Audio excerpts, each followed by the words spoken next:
Di sini sudah clear bahwa pengunduran diri Ratu Wula itu bukan karena atas permintaan partainya. Surya Paloh pun selaku Ketua Umum Nasdem tidak pernah meminta Ibu Ratu Wula untuk mengundurkan diri, apalagi diberi tugas baru untuk dipersiapkan maju sebagai calon gubernur Nusa Tenggara Timur. Lalu siapa di balik pengunduran diri Ibu Ratu Wula itu? Masyarakat Sumba juga harus tegas memberikan sanksi sosial kepada Ibu Ratu Wula dengan cara jangan memberikan celah dan ruang sedikitpun atau kepercayaan lagi kepada mereka yang telah mengkhianati suara rakyat, mengkhianati ketulusan hati rakyat yang telah memilih orang-orang itu, termasuk Ibu Ratu Wula.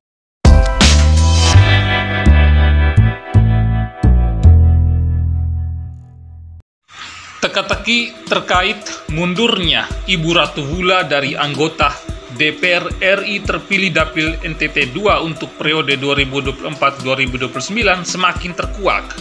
Masyarakat Sumba harus tetap kawal persoalan ini dan harus menuntut keadilan. Orang yang sudah kita percaya dan pilih dengan tulus untuk menang, apapun yang terjadi harus tetap duduk di singgasana Senayan, karena itu suara rakyat. Dan suara rakyat tidak boleh diperdagangkan. Baik Ibu Ratu Wula maupun DPP Partai Nasdem harus segera mungkin membuat klarifikasi yang detail dan utuh terkait pengunduran diri Ibu Ratu Wula ini. Supaya kasus ini tidak menjadi bola liar kesana kemari yang kemudian membangun perspektif yang negatif di tengah masyarakat yang kemudian hari menimbulkan distrust atau ketidakpercayaan publik terhadap elit politik maupun partai politik itu sendiri. Lalu, benarkah Ibu Ratu Wula ini mengundurkan diri ataukah dia memang sengaja diundurkan? Nah, kalau kita melihat ke belakang, banyak beredar di pemberitaan media bahwa Ibu Ratu Wula mengundurkan diri atas inisiatif pribadinya atau atas kesadaran dirinya. Artinya itu tanpa paksaan atau intervensi dari pihak manapun, termasuk partai politiknya sendiri. Tapi di sisi lain ada juga berita yang beredar yang mengabarkan ke kita semua bahwa Ibu Ratu Wula mengundurkan diri karena mendapat mandat atau tugas baru dari Ketua Umum Nasdem Surya Paloh untuk dipersiapkan maju sebagai calon gubernur NTT atau calon bupati di Sumba sana. Namun, di saat yang sama, kalau mengutip dari pemberitaan di media online Tribun News per tanggal 13 Maret 2024, Sekjen DPP Partai Nasdem Hermawi Taslim mengungkapkan bahwa Surya Paloh tidak pernah meminta Ratu Wula untuk mengundurkan diri. Tapi pengunduran diri Ratu Wula itu karena atas inisiatif dirinya sendiri atau permintaan pribadinya Ratu Wula. Hanya saja Ratu Wula ke kantor Nasdem dan bertemu Surya Paloh itu untuk menyampaikan pengunduran dirinya, juga membawakan surat pengunduran diri untuk DPP Partai Nasdem dan juga untuk KPU RI dan tembusan ke Bawaslu RI. Di DPP Nasdem, Surya Paloh kemudian membuat surat pengantar pengunduran diri Ratu Wula itu untuk diserahkan ke KPU RI. Nah, di sini sudah clear bahwa pengunduran diri Ratu Wula itu bukan karena atas permintaan partainya. Surya Paloh pun selaku Ketua Umum Nasdem tidak pernah meminta Ibu Ratu Wula untuk mengundurkan diri, apalagi diberi tugas baru untuk dipersiapkan maju sebagai calon gubernur Nusa Tenggara Timur. Lalu siapa di balik pengunduran diri Ibu Ratu Wula itu? Dan apakah Ibu Ratu Wula memang benar-benar mengundurkan diri atas permintaan pribadinya kah? Atau sudah ada deal-deal politik atau barteran politik antara Ibu Ratu Wula dengan Bapak Victor Raiskodat, mantan gubernur NTT 1 periode itu. Mengingat Ibu Ratu Wula dengan Victor Raiskodat adalah sama-sama calon legislatif DPR RI dari Partai Nasdem dan berasal dari satu dapil yang sama, yaitu Dapil 2 NTT.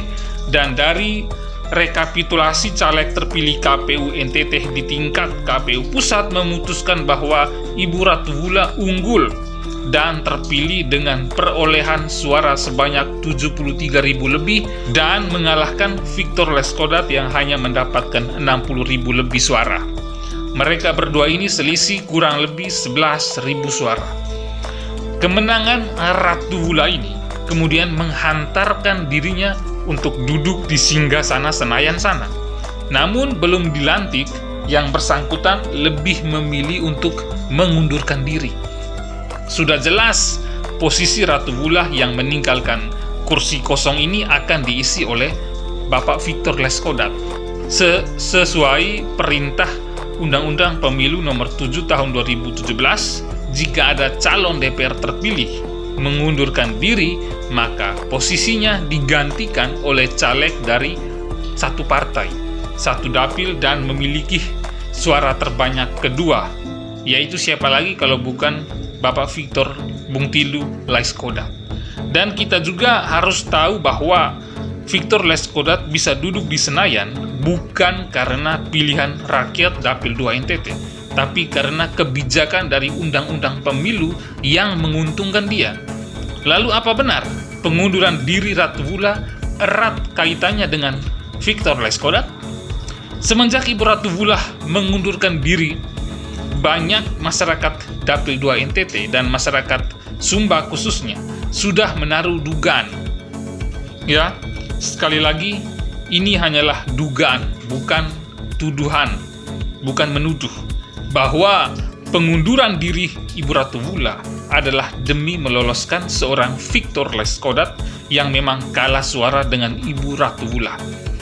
Nah, demi egonya seorang Victor yang tidak terima dengan kekalahannya, apalagi dikalahkan oleh seorang ibu, seorang perempuan, dan demi menjaga martabat dan harga dirinya yang merupakan orang penting di Nasdem, punya pengaruh di tingkat nasional, sosok yang ikut mendirikan Partai Nasdem sekaligus merupakan anak kesayangannya Surya Paloh, maka apapun caranya ia akan lakukan, sekalipun itu menjatuhkan karir politik seorang perempuan, sekalipun itu merampas hak politik seorang perempuan, sekalipun itu mengambil jatah dan keringat dari orang lain. Nah, inilah titik dugaan-dugaan yang diluapkan oleh masyarakat NTT, khususnya Dapil 2 NTT. Kita mau melemparkan dugaan-dugaan ini ke Surya Paloh, tapi sudah dibantahkan oleh Hermawi Taslim selaku Sekjen DPP Nasdem bahwa Surya Paloh tidak pernah meminta Ibu Ratu Wulan mengundurkan diri dan tidak pernah ada pembahasan terkait tugas baru dari partai untuk Ibu Ratu Wulan maju calonkan diri sebagai gubernur NTT. Jelas bahwa praktek barter politik ini adalah contoh yang tidak baik. Di mata para elit politik, ini mungkin saja hal yang lumrah, sering terjadi. Tapi di mata rakyat, ini adalah praktek politik dan demokrasi yang tidak sehat, yang membuat presiden buruk buat partai dan figurnya. Dan Ibu Ratu Wulan sudah seharusnya tampil ke hadapan publik melalui ruang medsosnya. Sampaikan itu kepada masyarakat di dapilmu. Buat klarifikasi yang utuh, supaya persoalan ini tidak kemudian menjadi bola liar lagi. Harus bertanggung jawab kepada rakyat yang telah mempercayai ibu sebagai anggota DPR RI terpilih. Jangan membuat mereka terbawa dengan suasana sedih dan kekecewaan yang berlarut-larut. Masyarakat Sumba juga harus tegas memberikan sanksi sosial kepada Ibu Ratu Wulan dengan cara jangan memberikan celah dan ruang sedikitpun atau kepercayaan lagi kepada mereka yang telah mengkhianati suara rakyat, mengkhianati ketulusan hati rakyat yang telah memilih orang-orang itu, termasuk Ibu Ratu Wulan. Tidak menghargai rezeki yang diberikan secara cuma-cuma dari rakyat Dapil 2 NTT dan seluruh masyarakat NTT. Dan dengan adanya sanksi sosial itu bisa membuat efek jera kepada calon-calon kedepannya yang berasal dari NTT. baik calon legislatif maupun calon kepala daerah, untuk tidak lagi mempermainkan suara rakyat seenak jidat mereka. Dengan demikian, berakhirlah sudah pembicaraan saya terkait teka-teki pengunduran diri Ibu Ratu Ngadu Bonula sebagai anggota legislatif terpilih dari Dapil 2 NTT periode 2024-2029. Terima kasih.